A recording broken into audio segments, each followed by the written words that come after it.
Right, I'm going to chuck a question straight at you. And I will catch.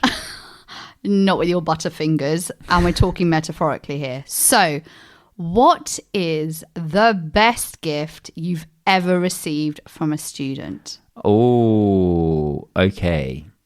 I'm just racking my brains now because there's two that come to mind. One is the most beautiful pair of cufflinks that I got. And every time I wear them, I think of the pupil that gave it to me and just the joyful relationship you have with that pupil and that class. And it's always really nice when there's something you can kind of wear. Yeah. But there's another one that I received that's also something you can wear, and that is a set of very special ties. And it wasn't one, it's plural ties, and they are the ultimate. They were Harry Potter themed. Harry Potter! I'm a big fan. So this was all the 4 houses. There's one for each house. And I've actually confessed, I've only ever worn the Gryffindor one. How did I know that you were going to say that? But I do feel like I could pull off some of the other ones, maybe. Which ones?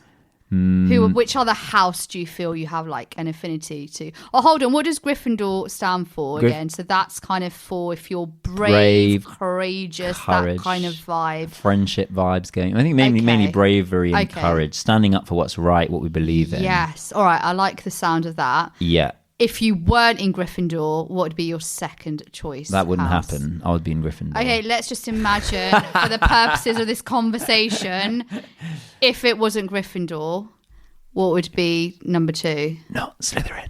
Not Slytherin. Not Slytherin. Love it. Oh. No, I do like Ravenclaw because I love the mantra. What do you call it? Mantra, not catchphrase. What's it called? It's the motto. The motto, yes. I mean, what is the difference? The technical definition difference between a motto and a mantra? I guess a motto is affiliated with something, but a mantra isn't. I don't know. Yeah, you're so making this up on the spot. That barely makes sense. Like schools have mottos, don't they?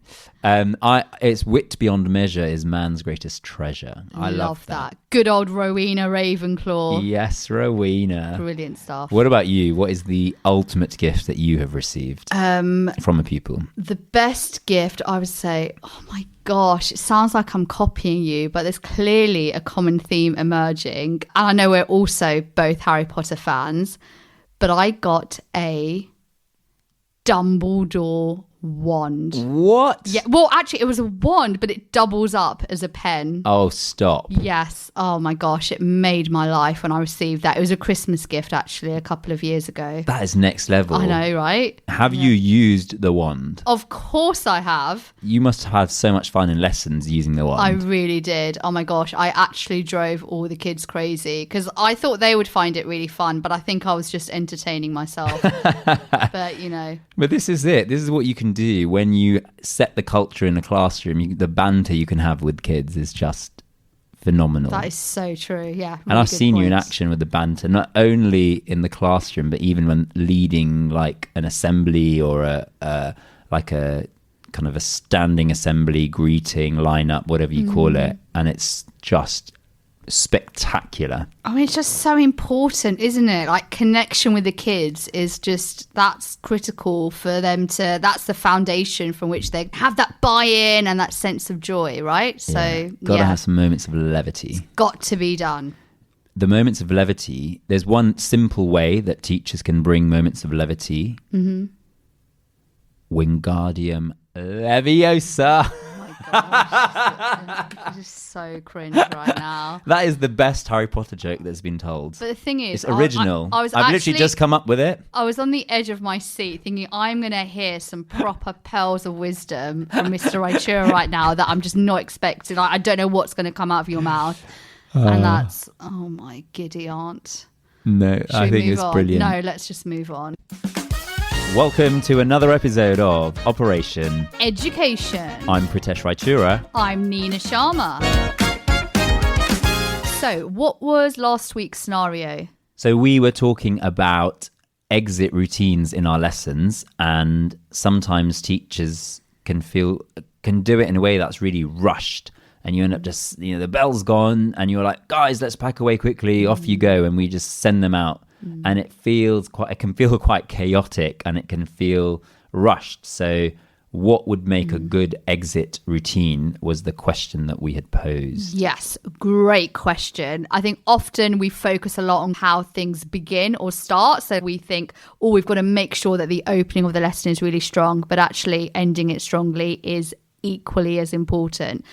So the first tip I'd give, which sounds very obvious and it is really simple and straightforward, but it definitely transformed my exit routines because I have been notoriously terrible at ending my lessons on time because I get a bit overexcited and carried away just lose track. Too busy with your Dumbledore wand. Too busy. Just waving the Dumbledore wand around like no one's business. Exactly. And then suddenly the bell's gone and I've got the wand in my hand and I've got 30 kids who I just want to rush to the door to get to lunch for their lasagna. Under your spell. Oh, okay. All right. Are we just continuing this kind of theme for the episode? Is that how it's we're rolling? It's going to be a magical episode, I can tell. My goodness. All right. So simple, straightforward trick, which sounds quite obvious, but was definitely transformative for my exit routine, was set an alarm or a timer.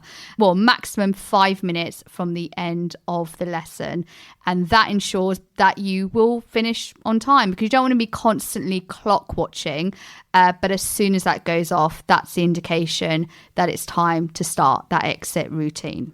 5 minutes. That sounds quite a long time. Why 5 minutes? What are you planning to do within as part of that exit routine that's going to take so long? Yeah, I think that's a good question.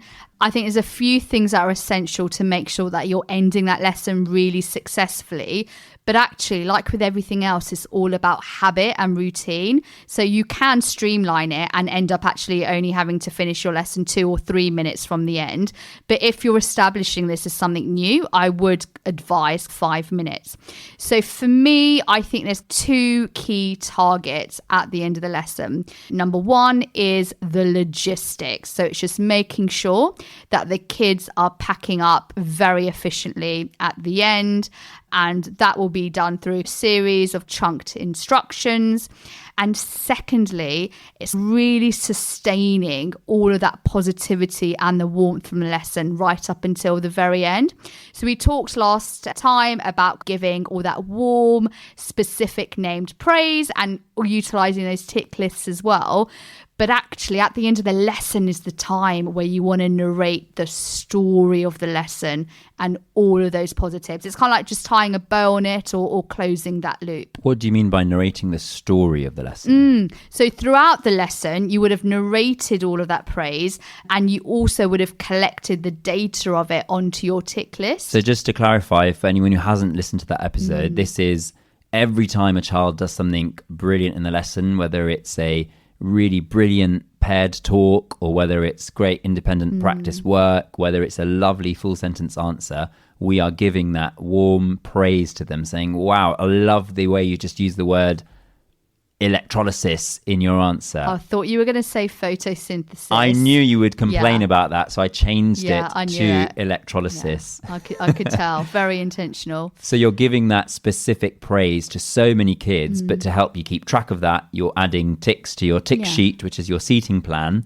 And then at the end of the lesson, you're saying, you look at that seating plan and you go, oh, so-and-so's got 3 ticks, so-and-so's got 2 ticks. I'm so impressed, and all that kind of stuff. Yeah, for sure. And obviously you've delivered that throughout the course of the lesson, right? Like you've given the praise at that time and you've chucked that tick on. But I think it's really lovely to just have it all consolidated at the end, because then you can narrate the names of the students who achieved the most ticks and like just a brief summary of what they achieved them for and what it was exactly that impressed you as well. And I think we modelled a bit of that in the last episode as well. Yeah, so check out the previous episodes of Operation Education. Oh, yeah. Okay, so that's brilliant. So we've got one key reason why you want 5 minutes at the end, partly to pack away, and then second of all, to narrate the story of the lesson. And then hopefully by the time you've done that, the bell's about to go, you can then dismiss one row at a time, for example. Yes, exactly. Lovely. So with... Oh, I just thought, I have an issue with just having an obsession with alliteration. I was just thinking, exit routine, something of the 2 Ps. something like pack up and positives. Oh, I was thinking praise, but I like thought it. you were going to say that you're thinking Pritesh, because it's always going to be about you. But yeah, I like that, pack up and positives. I like pack up and praise. That's got a ring to it. Oh gosh, look at us, teamwork. I know, but yours is actually better than mine. Yeah, but I'm feeling a bit resentful about this. Especially because you keep trying to steal my job as an English teacher, and I keep having to tell you, stay in your lane, Raichura. Well, next time I'll use a non-electrolysis and photosynthesis example. I'll talk about Macbeth. And you always default to Macbeth whenever you want to use any English examples. Is that the only text that you know? It's because I know the opening lines. When shall we three meet again in thunder, lightning, war, and rain? All right. Do you want me to go on? No, because it's not the Pritesh show. Right? Okay. It's the Shakespeare show. Oh, that's got alliteration. Oh, look at me go. You've been spending too much time with me. That's why it is. It's all rubbing off. So pack up and praise. I love that. We have just coined that on this episode. That's quite exciting. I love it for us. Pack up and praise. Yes. That can be the title of this episode. Oh my gosh, it's just getting better and better. Love it. Okay, so let's talk about pack up then, because different teachers pack up in very different ways. What is your style? What is your vibe? Well, actually, I'll go over to you, Phil, hand over to you for this bit, because you have a really useful phrase. I've got praise and positivity stuck on my mind. A really useful phrase that I think has just been so transformative when it comes to the exit routine, the pack up part in particular. Do you want to talk through that? Are you referring to the instruction sandwich? Yes. So what a surprise. It's related to food. Yes. Yummy. It's a delicious instruction sandwich. So I love using the instruction sandwich. So I was thinking, so I've seen staff and colleagues use this way of giving instructions, and as I was kind of analysing and unpicking and thinking about how am I going to steal this and use this with all the teachers that I work with, I thought the structure of a sandwich was really apt. Yeah, what a surprise. And it's because in a sandwich, you've got the bread at the top and the bread at the bottom. Wholemeal, white, multi-seed, sourdough. Whatever takes your fancy, whatever mood you're in that day. And it's always the same. Okay. Whereas the filling is different and varied. So the first part of the instruction, that's always the same no matter what, whether it's pencil cases away, whether it's stood behind your chairs, whether it's books to the end of the row. The beginning of the instruction is always a call to attention. So let's say it's 3, 2, 1, star. And then you scan to make sure everyone is actually listening. And then you say, when I say go, and not before. And that is the top slice of bread. That is always the same no matter what. Then you've got the filling, which could be different each time. So it could be close your books, back into star. Or books to the end, back to star. Or it could be pencil cases in bags, for example. And then the final bit of the instruction is the bottom slice of bread again. And again, no matter what the middle bit, the filling was, this is always the same. It's ready, pause, go. And after the go, you're adding a number. And that number you count down from 10, let's say 9, 8, 7, 6, 5, 4, 3, 2, 1, star, and scan again.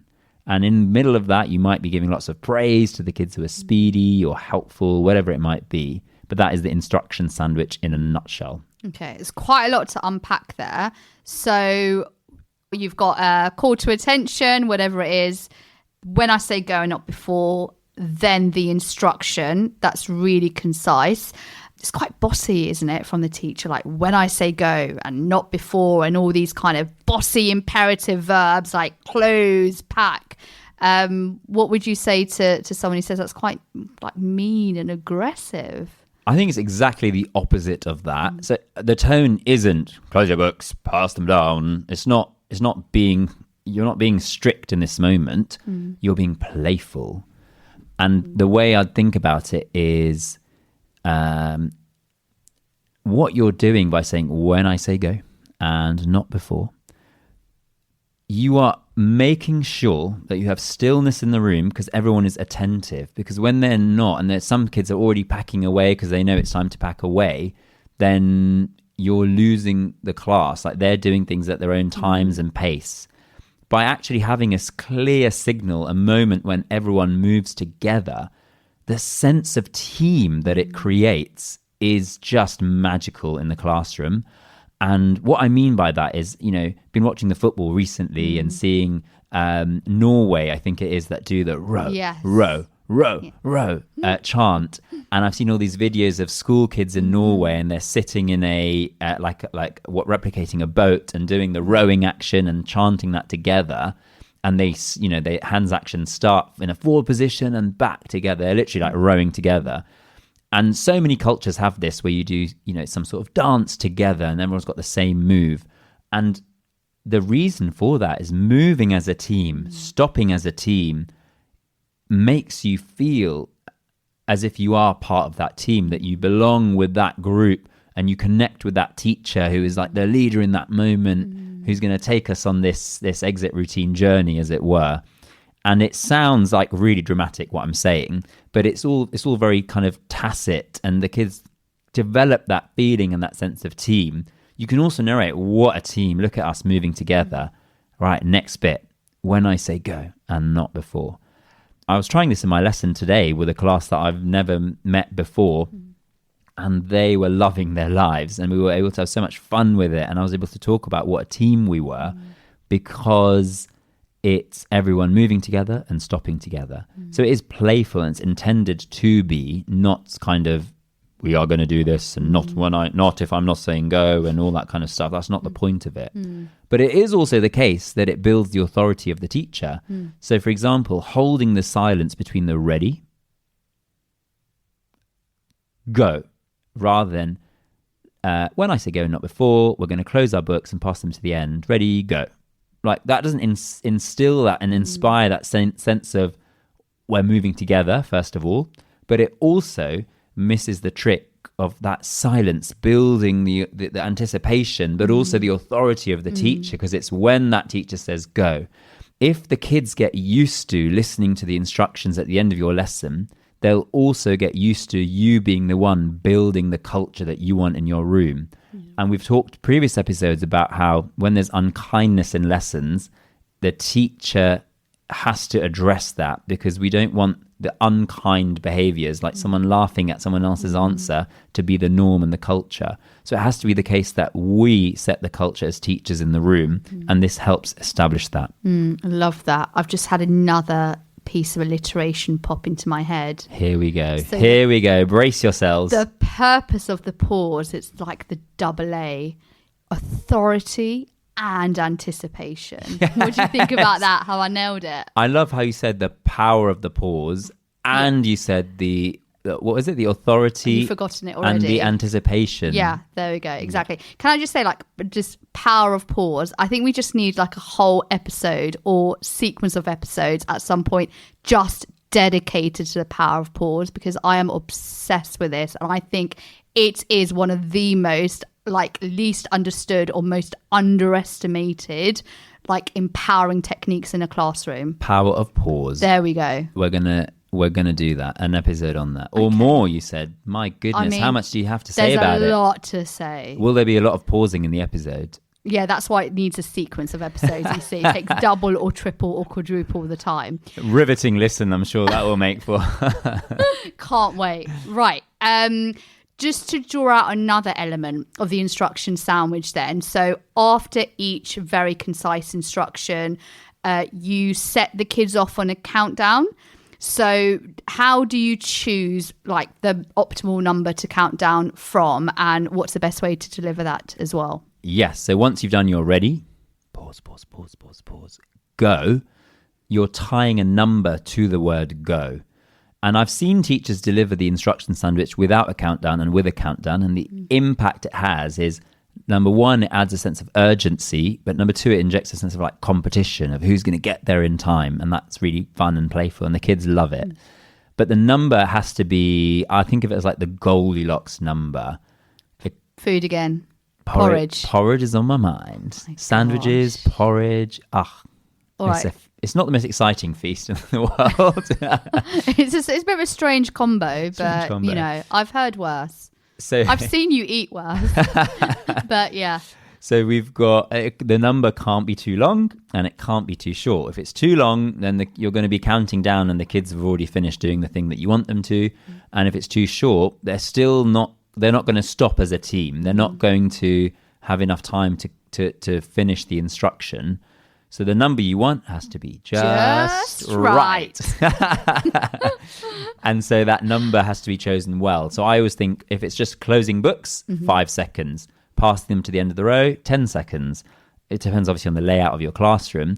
Pencil cases in bags. You have to remember kids need to put pens in their pencil case, close their pencil case, open their bags, pencil case in, bags shut. That might take 20 seconds. So your countdown begins from a number that's suited to the length of time that you would anticipate it takes to complete that task in a Goldilocks way. Okay. And the other thing I'd add there is the countdown. You might not just say every number. You might inject in, I love that. Looks like front row is going to be first, to inject that sense of competition. Or chuck in your final bits of praise before the end of the lesson. Wow, Neena is there already. That's another tick for you, for example. And just rewarding things that you want the kids to value more. I love how you're neatening that pile of books up, Josh. Definitely a tick for you. Or, you know, Lisa's dropped her book and, you know, someone else is helping out. Phoebe, what a kind gesture to pick up. Whose book dropped? Lisa's book. A tick for you. You know, that kind of thing. You're just reinforcing any cultural elements that you want as part of that as well. Right up until the very final second of the lesson. It never stops. Culture I love that. building never stops. No. Praise Never stops, never sleeps. never sleep. Okay, so really useful to have broken it down. But just to wrap up, can you model this for us all the way through, like in its entirety? So imagining we are the class and it's the end of the lesson. Okay. 3, 2, 1, star. What a brilliant lesson we've had, team. When I say go and not before, close our books and back in star. Ready? Go. 5, 4, 3, 2, 1, star. Wow, front row, your speed was extraordinary, but Neena, speed queen, tick for you. When I say go and not before, pass your books to the end of the row. Ready? Go. 10, 9, 8. Wow, look at us go. This speed is extraordinary. 5, 4, 3, 2, 1, star. Oh my goodness. Joe, your speed was phenomenal. Tick for you. I also loved that Josh stumbled with his book, but Lisa, the way you helped him out, I'm popping on a tick for you for your kindness. And then at this point, I would maybe narrate the ticks and all that kind of stuff. Oh, I would have done the same thing again for the pencil cases, maybe in bags. And then you narrate all the ticks, you go celebrate all of that. And then you say, you give your postcard or your shining star. And then the final instruction sandwich is, when I say go and not before, we're going to stand behind our chairs in silence, tracking me, ready to go and have a fantastic next lesson. Ready, go, and do the final countdown. Love it. Right, fab. And then the bell's gone and you are actually dismissing them, let's say row by row, so they're not just all kind of cramming through the door at the same time. And I suppose, I mean, there's lots of benefits of ending the lesson in this way, right? But essentially the kids are leaving in a really calm and orderly way, which is great for them, whether they're going to the next lesson or to break and lunch. But we're also not just setting them up for success, but also we're supporting and setting our colleagues up for success because the kids are arriving punctually and in the right frame of mind. And I just love how like this can just snowball like throughout the day really positively. Yeah, I think we've both been in situations, I imagine, and I'm sure listeners will agree, where you're waiting for a class like period 4 and you're like, where are they? Why aren't they here yet? And it's because they've been dismissed late from their previous, and you're thinking, I've got a practical that I'm about to do. I don't know if I'm going to finish my practical on time, if it's science, for example. And you can start to get frustrated with colleagues if that pack up routine isn't being done well by them. But equally, I know that I've been guilty of dismissing a class late because you've been so engrossed in the lessons. I think, that idea of duty to our team is really powerful. Isn't that funny that the pack up routine builds a sense of team within your classroom? But if all the teachers are doing the pack up routine, it builds a sense of team amongst the staff body. I love it. It's just all about team. It's all about team. Yeah. Maybe that's the title of this episode. Oh God, so many to choose from. Wow, look at us. Fun times in the editing room. So, Pritesh, what's your question or scenario for next week's episode?